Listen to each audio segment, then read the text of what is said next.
All right, guys, I just got out of my second movie of the night. The first one was The Woman in the Yard, a new Blumhouse horror film. I did a quick reaction for that on my channel. I do not recommend you go check that movie out. But my second movie of the night is Death of a Unicorn. This movie is an A24 horror/comedy film starring both Paul Rudd and Jenna Ortega. And in this film, you find out that Paul Rudd is a lawyer. He's going to this weird impromptu business meeting at this family's estate. And on their way there, he accidentally hits a unicorn, thinking that he killed it, not sure what to do with it, throws it in the trunk of his car.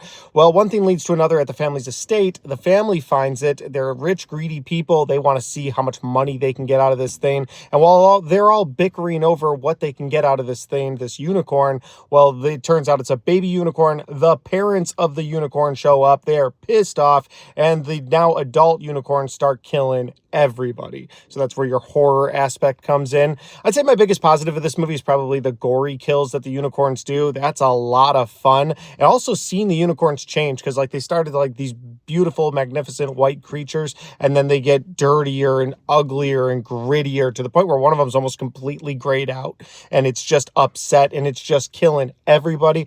I really liked that in this movie. So if you're there for the gory kills, you'll enjoy Death of a Unicorn.